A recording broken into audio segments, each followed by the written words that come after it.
What are you doing here?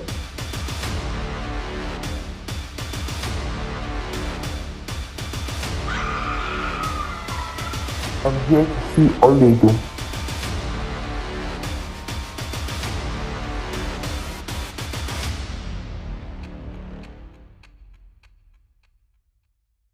This is Timeless African Stories by Uju. Don't forget to like, subscribe, and share. Now let's get right back into the story. Olaedo was a charming little girl. She was very beautiful, and everyone who crossed paths with her wanted to be her friend. She lived happily with her father and mother in a small hut in the village. Their home was filled with so much warmth and laughter, and Olaedo's parents always lavished her with immense love. She was their only child, and they spared no expense to make sure that she had everything that she needed. Mama Olaedo would always make sure that Ola was dressed in the most beautiful Ankara wrappers, and her hair was made in neat cornrows. For this reason, everyone in the village wanted to be friends with Olaedo. They admired how beautiful and tidy she always looked.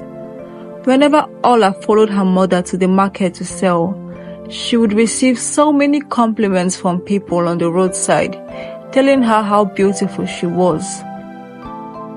Ola soon grew into a lovely young woman and eventually started receiving advances from men.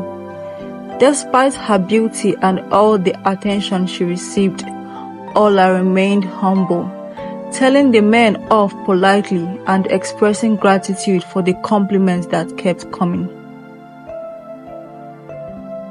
Her life was perfect and complete until one day tragedy struck and a terrible accident claimed the lives of both her parents. Ola was devastated and cried for days, refusing to be consoled. With no other family to care for her, Ola moved in with her uncle, Chike Okafor, and his family. Uncle Chike's wife, Odrigo, and her daughters, Adana and Amara, were not kind to Olaedo. Due to her immense beauty and physical appeal, Odrigo hated her and turned her into a slave so that she would never outshine her daughters. Ola only wore rags or the rejected old clothes of her cousins. Odrigo made Ola do all the chores in the house, while her own daughters crossed their legs and lazed around all day. Olaedo's days were filled with more and more work. She cooked, washed dishes, cleaned the house, ran errands, and washed everyone's dirty clothes. Odrigo and her daughters would also beat her and scold her whenever she made the slightest mistakes. Ola often cried herself to sleep, wishing that her parents hadn't left her all alone in this wicked world. One evening, exhausted from her endless duties and her back aching from the relentless labor, Ola fell asleep while cooking.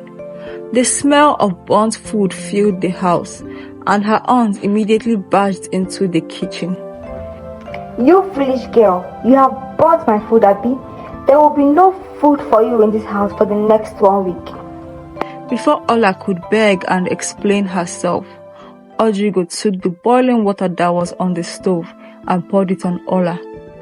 Ola screamed and writhed in pain as the scalding liquid reached her skin. Her cousins laughed loudly and encouraged their mother to teach the stupid girl a lesson. Later that night, as Ola nursed her wounds, she cried bitterly and decided that she was going to end her miserable life. She would follow her parents wherever it is they were. The prince of the kingdom had a favorite spot near the river where he found peace and could just be himself, away from the pressures and expectations of his royal duties. On this fateful day, as he sat at his favorite spot under a huge mango tree, enjoying the breezy afternoon wind, he was startled by a faint sound that came from inside the bush. At first, he brushed it off, thinking that it was just one of the animals in the bushes. But the sound came again, and he rushed to see what was making the noise. On getting there, he was shocked by the sight he saw. He immediately climbed up and untied the girl hanging on the tree by a rope. Ola coughed and coughed and coughed before she spoke up. What is your problem? Why did you rescue me? Can't you see that I wanted to die? But why are you trying to kill yourself? No matter how bad the situation is, I'm sure there's a solution to it. You don't know anything about me, and this is none of your business.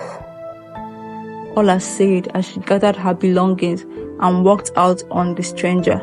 She was so furious at the man. Why did he have to come to rescue her when she had finally gathered the courage to kill herself?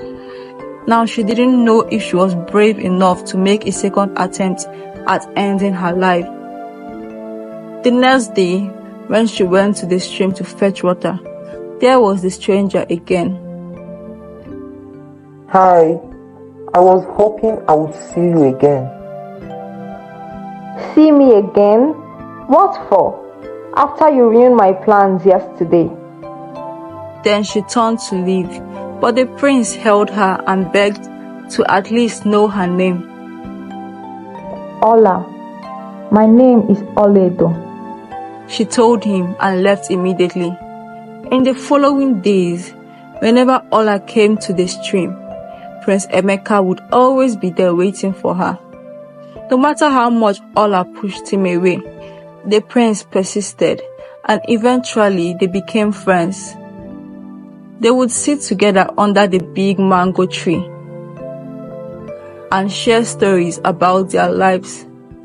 Ola would tell him of the days her life was once full of joy and complete with her parents and how much she missed them. And the prince would as well tell her of his own burdens without revealing his true identity to her. They easily became each other's support system, and Ola was beginning to see a ray of hope in her life again. She had now forgotten how terrible life was to her and dismissed her plans to end her life. Emeka was the only good thing in her life now, and she hoped it would remain that way.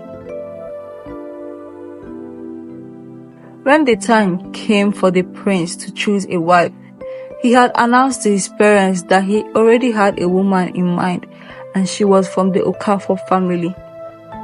The news spread quickly throughout the village, and when it had gotten to Ojigo's ears, she beamed with pride, saying that she always knew her daughters were destined for royalty. On the day of the prince's visit, Ojigo got her daughters ready. They wore their finest clothes and put on makeup, confident that they would be chosen by the prince. The prince arrived at Ola's house, and her cousins stood eagerly, their smile wide and hopeful. But to their shock, the prince asked for Olaedo. Her aunt, incredulous, dismissed her as a mere servant. Why do you want to see our maid? She sneered. But the prince insisted. I said I am here to see Olaedo. Summoned before the prince, Olaedo was stunned to see her friend in regal attire. Emeka, what are you doing here? And why are you dressed that way? She stuttered, wide-eyed. With a smile, he revealed his true identity to her and his intentions to marry her. Her aunts and cousins were speechless. They had to be dreaming. But she's just a stupid orphan and a useless maid, the first daughter exclaimed. One more derogatory word from you against my future wife, and I will have you sent to the dungeons, the prince said sternly. And with that, Ola packed the few belongings she owned, while the prince waited for her. They then left for the palace together. Their wedding was a grand celebration, attended by various prominent royalties from across the kingdom. Ola settled into her new life and flourished as the new princess of the village. As she reminisced about her past life, she couldn't believe how the tables had turned to her favor. She was now married to her best friend, who was the prince, and she thanked the gods for her good fortune. Meanwhile, back at the Okafor house, Adana and Amara remained in their father's house for several years, still unmarried, as no suitors ever came for their hands in marriage.